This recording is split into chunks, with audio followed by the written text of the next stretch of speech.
Hello everyone, आज हम BHIE 141 chapter 1 करने वाले हैं।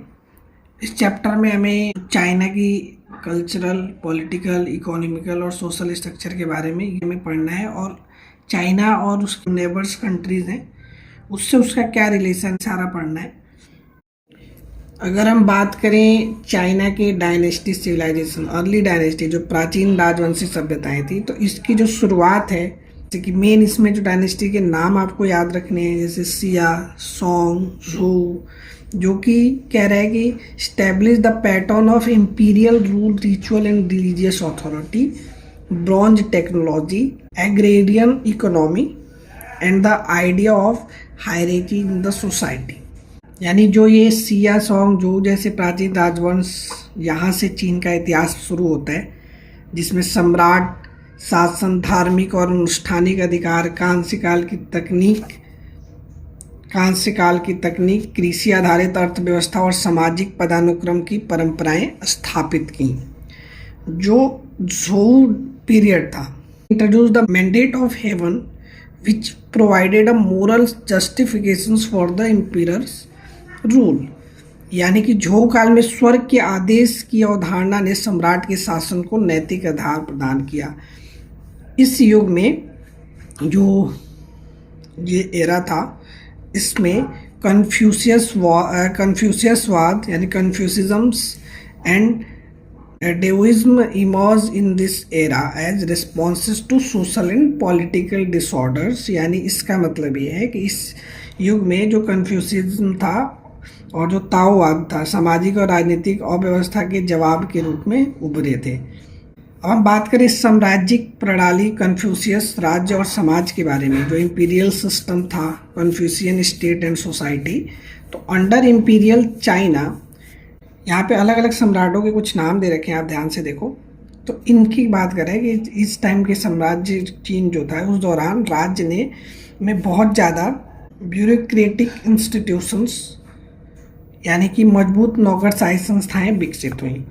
Civil service exam based on the Confucian classes selected official, मतलब कि जो सिविल सेवा परीक्षा के माध्यम से अधिकारी चुने जाते थे, कन्फ्यूशियस ग्रंथों पर आधारित सिविल सेवा परीक्षा के माध्यम से वहाँ पे जो भी ऑफिसर्स चुने जाते थे। Agriculture remain the backbone of the economy. Agriculture जो मतलब कृषि था, वो अर्थव्यवस्था के रूप में देखा गया। और जो राजा होता था उसको टॉप पे माना जाता था, सबसे मतलब उच्च स्थान राजा का होता था। उसके बाद उसके जस्ट नीचे जो स्कॉलर ऑफिशियल यानी कि जो नीचे विद्वान अधिकारी होते थे, फिर पीसेंट्स, आर्टिसंस एंड मर्चेंट्स यानी कि किसान, कारीगर और व्यापारी आते थे। उसके बाद हम बात करें कि अगर शिक्षा अनुष्ठान, पारिवारिक पूर्वजों की पूजा और स्थानीय समुदाय, राजनीति, सामाजिक एकता के ये सारे मेन एलिमेंट्स थे सोशल कोहेंशन के। मतलब कि एजुकेशन हो गया, रिचुअल, फैमिली, इन सबको रखा गया की एलिमेंट सोशल ऑफ कोहेंशन, मतलब कि सामाजिक एकता का एक महत्वपूर्ण एलिमेंट माना गया, एक इम्पॉर्टेंट एलिमेंट्स माना गया। ठीक, अब हम बात करें इसमें चाइना की जो इकोनॉमी, व्यापार और विश्व के साथ कैसे इनके रिलेशन थे, यानी कि कॉन्टैक्ट विद द वर्ल्ड, कैसे संपर्क बनाया इन्होंने। China had the extensive internal and external trade long before global European colonialisms, यानी कि वैश्वीकरण मतलब जो ग्लोबलाइजेशन था उस ज़माने में से पहले ही चाइना का जो मतलब इंटरनल और एक्सटर्नल व्यापार था वो काफ़ी ज़्यादा बढ़ चुका था, है ना, विकसित हो चुका था।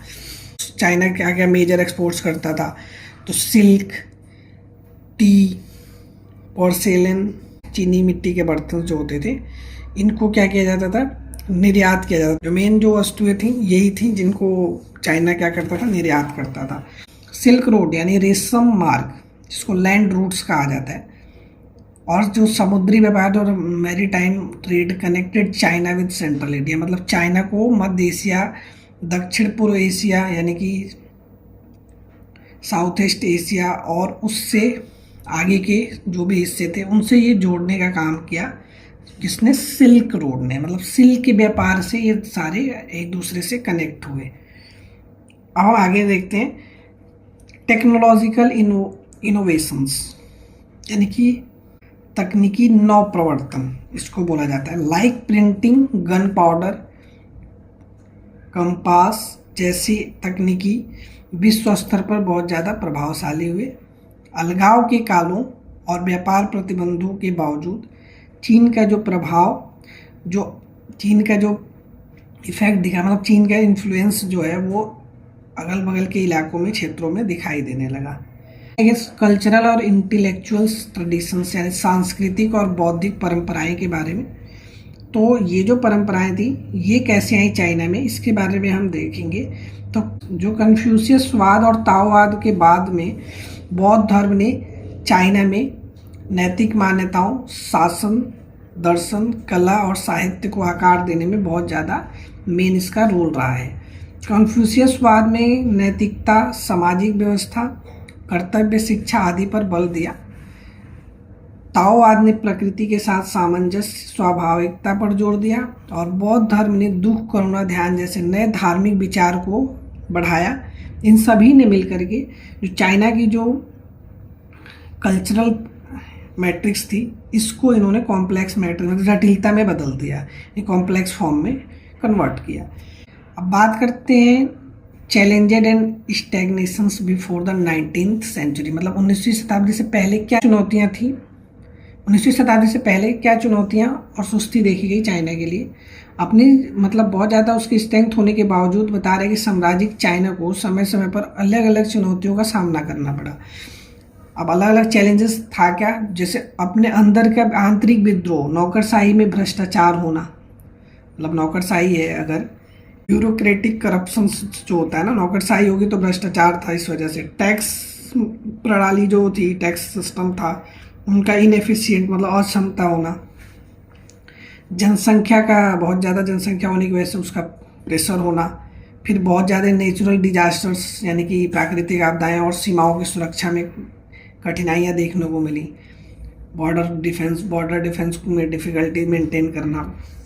साथ ही अगर हम बात करें इसमें तो कभी कभी चाइना में सीमित संपर्क या अलगाव की नीति भी अपनाई चाइना ने, जिससे पश्चिमी शक्तियों की तुलना में वृद्धि और अपरिवर्तनशीलता में कुछ सुस्ती देखने को मिली। मतलब कि जो पश्चिमी देश थे उनकी तुलना में इसमें वृद्धि थोड़ी सी स्लो हो गई। अब हम बात करें कि preparation the ground of for transformation यानी परिवर्तन की तैयारी की बात करें तो ये जितने भी संरचनात्मक मतलब कि structural, cultural and social foundations यानी कि सांस्कृतिक और सामाजिक नींवों के साथ साथ जो सीमाएं 1840 के बाद होने वाली जो चाइना की में नाटकीय परिवर्तनों के लिए जरूरी रूप से तैयार की गई थी।